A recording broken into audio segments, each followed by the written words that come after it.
With whom should older individuals reside? And have you considered its potential impact on their well-being and lifespan? This isn't merely a question of companionship or financial economy. It concerns reliance, ease, and whether your housemates enable you to feel more authentic. Once you pass the age of 70, the usual cadences of life alter. Your vitality fluctuates. You discern more clearly what is significant and what is not. And then, something as fundamental as the person sharing your meals becomes a pivotal choice you face. Certain individuals discover tranquility in solitary living. Others, however, thrive with another person close, perhaps for shared humor, meals, or minor assistance, like getting items from a high shelf. The issue isn't about cohabitation itself. Rather, it's about who contributes to a life that feels better assisted, easier to navigate, and richer in purpose.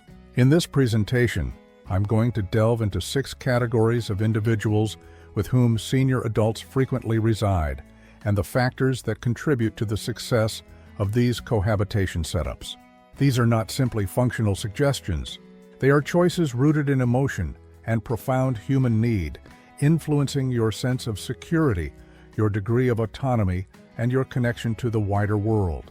Stick with me until the conclusion, as you could learn something novel about the type of living arrangement that might genuinely offer you greater serenity, not only for the present, but for the future. Let's get started.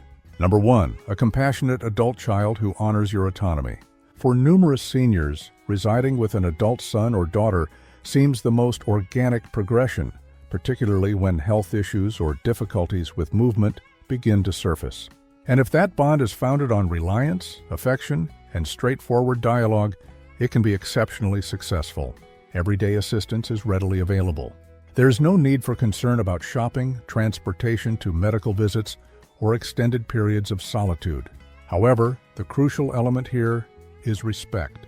Frequently, elderly parents relocate to live with their children only to find themselves subtly marginalized. Their established patterns are disregarded. Their viewpoints are dismissed, and gradually, they begin to feel more like a visitor than a parent in what feels like another person's residence. This is why the paramount factor isn't kinship, but equilibrium. Should you have a child who genuinely comprehends your requirement for personal space, who continues to perceive you as competent and sagacious, and who involves you in domestic choices without causing you to feel like an encumbrance, such an arrangement can be profoundly reassuring. You achieve a sense of security from the knowledge that someone is present should you experience a fall or feel ill. Yet, you also retain something equally vital, your self-respect. I recall a lady, Linda, aged 78, who went to live with her daughter following a fall. She shared, "Initially, I was apprehensive. I feared I would lose my identity, but my daughter consulted me on furniture placement, inquired about my preferred tea time, and even gave me a house key as if it were my own." That single factor changed everything. Naturally, this isn't a suitable solution for all. At times, personalities may not be compatible. Sometimes the home environment is excessively noisy, congested, or simply not an appropriate match. But if your grown child possesses emotional maturity, patience, and a sincere desire to assist rather than dominate you, the outcome can be quite remarkable. A home where you feel secure and acknowledged. That is a type of sanctuary that wealth cannot procure. Number 2, a reliable sibling or near relation with a common past.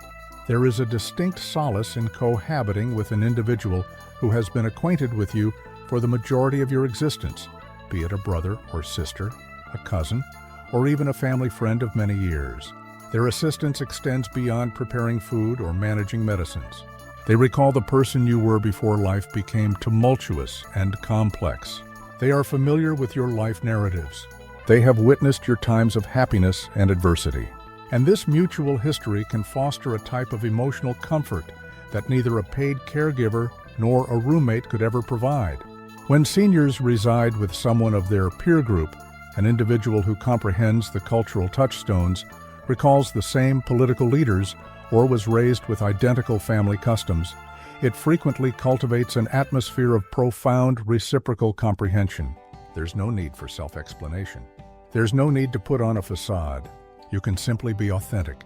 I once encountered 2 sisters, Ruth and Elaine, aged 80 and 83 respectively, both of whom had survived their husbands. Rather than pursuing separate paths, they opted to cohabit once more, much as they did in their youth.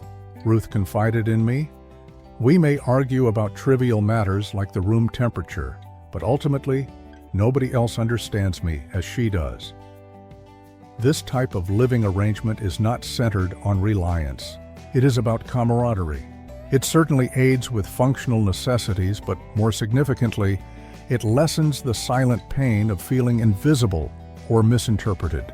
It serves as a reminder that you remain connected to someone, that there is still an individual in this world who perceives you for who you truly are, not merely as an older person requiring assistance. And for numerous older individuals, that straightforward sensation of being emotionally recognized, of sharing food, recollections, and even quiet moments with an understanding companion, is more precious than any opulent retirement scheme. If you are continuing to watch this video and find these perspectives beneficial, I'd appreciate it if you would comment with the number 2 below to signal your presence. Also, if you have not yet subscribed, I encourage you to do so and activate the notification bell to ensure you don't miss future videos. Your backing enables us to persist in producing quality content designed to inform and motivate you. Now, let's proceed. Number 3, a peer senior or a reliable friend as a housemate. An increasing quantity of older individuals are opting neither for solitary living nor for cohabitation with relatives. Instead, they are teaming up with acquaintances, past colleagues, or other seniors who desire the same outcome, a bond without duty. These setups are not focused on providing care, they are centered on fellowship. It involves 2 individuals sharing living quarters, costs, and dialogue, while each preserves their personal life and daily habits. This type of roommate arrangement can hold particular significance for individuals who have survived a spouse or who have remained single. It prevents the residents from becoming overly silent. It introduces mirth into the kitchen area and permits both parties to grow older according to their own preferences, in proximity but not enmeshed. There is a profoundly human aspect to having someone to greet in the morning, even if the remainder of your day is lived autonomously. And for a significant number, that one point of interaction, simply being aware of another person nearby, can distinguish between solitude and steadiness. I recall 2 acquaintances, Marvin and George, who encountered each other at a community center and opted to cohabit after both experienced health alarms. Marvin stated, "We divide the cost of food, alternate coffee-making duties, and give each other solitude when needed. It's straightforward, it's simply agreeable." Naturally, congeniality is important. It is crucial to select an individual who aligns with your principles regarding tidiness, dialogue, and tranquility. However, when the match is suitable, the advantages extend beyond financial savings. You establish an atmosphere where each individual contributes a sense of meaning to the other, not via care provision, but through consistent companionship. And in a society where numerous seniors feel overlooked, such companionship can be restorative. It serves as a reminder that you remain a component of a shared existence, that your existence, your ideas, your mirth, they continue to resonate within another person's daily cadence. And at times, that is the only remedy required. Number 4, a more youthful relation or assistant providing reciprocal aid. At times, the optimal cohabitation setup is not with an individual of your own generation. It is with someone 1 or 2 generations junior who contributes vitality, functional assistance, and a novel viewpoint. This individual might be a grandchild, a niece or nephew, or perhaps a dependable young adult, not connected by lineage, but united by reciprocal esteem. The factor that enables this interaction to succeed is not age, but accord, a mutual comprehension that both parties contribute something of worth. In numerous such scenarios, the younger individual benefits from lowered rent or complementary accommodation in return for assisting with tasks, transportation, or home maintenance. Conversely, the senior adult is able to remain in their own residence for an extended period, frequently with greater comfort, security, and tranquility. Additionally, there is an emotionally invigorating quality to being in the company of a younger person. Their musical tastes, their narratives, their tempo, These can infuse your days with renewed vitality, not due to a necessity to match their pace, but because you have the opportunity to observe life from an alternative perspective. And occasionally, that is all that is required to dispel the monotony of daily custom. I was acquainted with a lady named Janice, 82, who welcomed her grandson's friend, Daniel, into her home. He, aged 26, was employed in night shifts while endeavoring to accumulate funds for his education. He assisted with grocery shopping, cleared snow from the walkway, and repaired the Wi-Fi during malfunctions.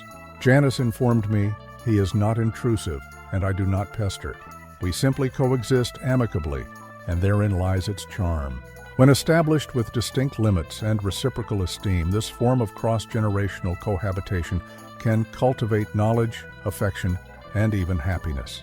You exchange narratives, trade life competencies, and form a household founded on benevolence, not duty. Naturally, reliance is paramount.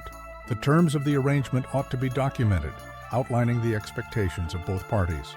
However, when executed with consideration, this type of setup serves as a reminder that you are not merely a recipient of aid, you are also providing something of worth in exchange. And that is an attribute no salary can equal. If you are still viewing this video and deem these insights to be of value, please leave a comment with the number 4 below to indicate your continued engagement. And if you are not yet a subscriber, I suggest you subscribe and enable notifications so you won't miss any future videos. Your backing assists us in continuing to generate worthwhile content to enlighten and motivate you. Let us proceed. Number 5, a qualified live-in caregiver for everyday help and mental tranquility. There arrives a juncture in certain individuals' lives when routine activities such as personal hygiene, meal preparation, or medication adherence begin to seem more burdensome than previously. And although acquaintances and relatives may attempt to provide aid, they might not consistently possess the training, availability, or resources to manage the responsibilities effectively.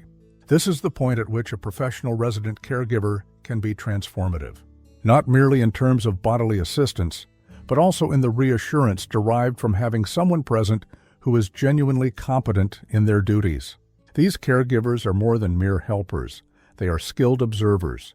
They are adept at identifying nascent indications of infection, assisting with movement without inducing discomfort, and maintaining a secure environment and consistent daily schedule for you.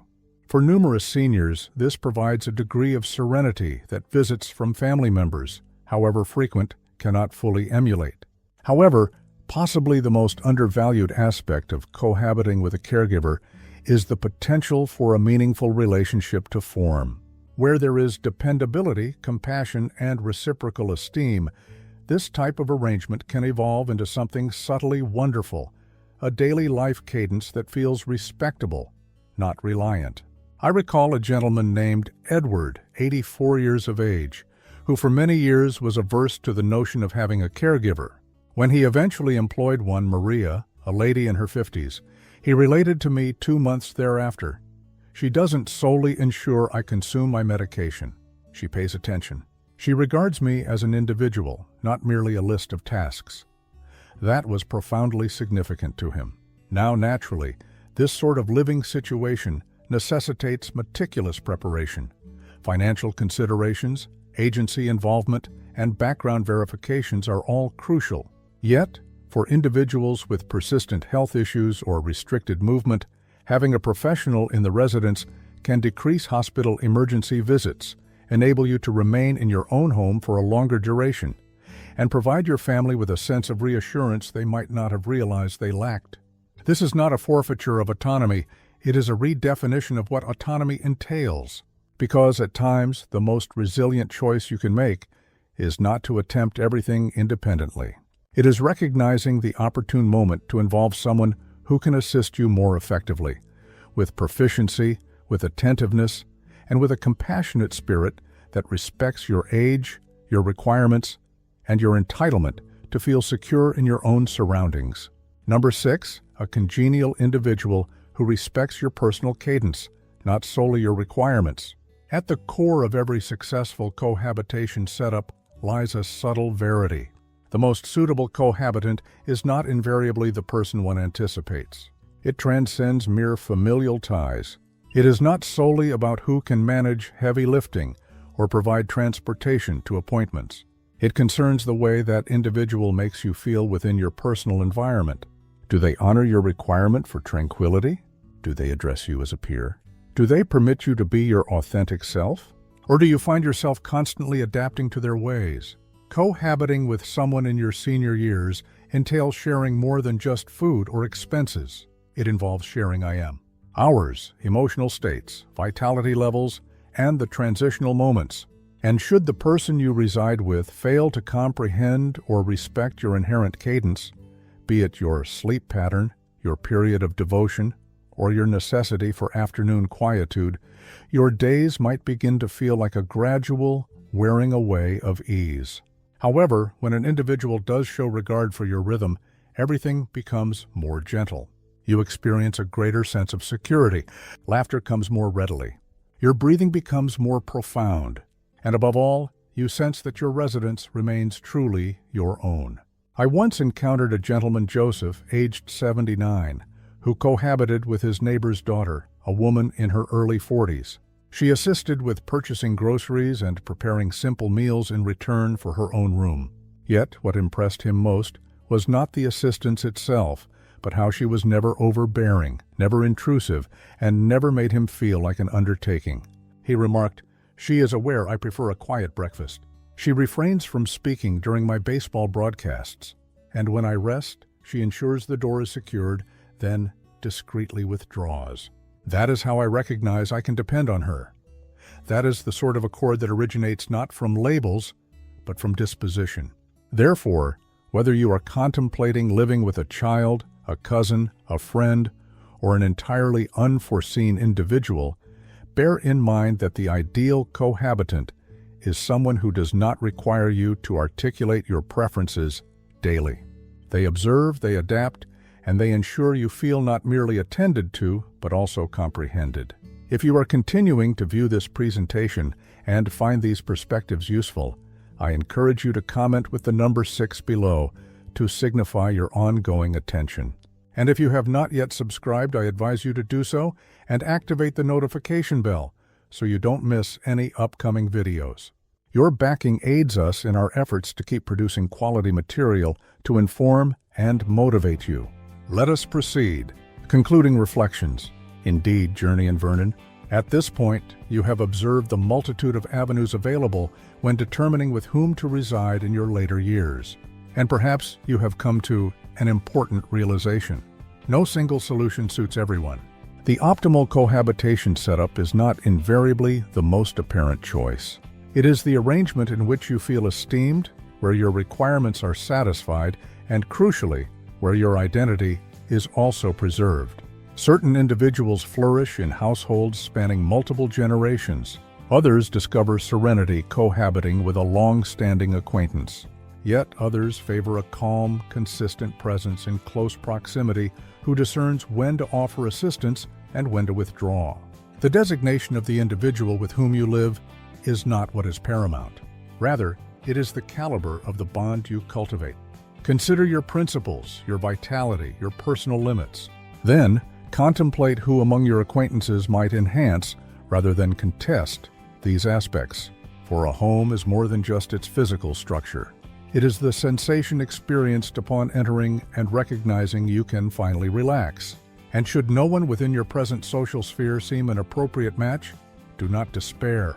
More alternatives exist now than previously, ranging from senior co-housing initiatives and roommate pairing services to in-residence companion care and intergenerational living networks.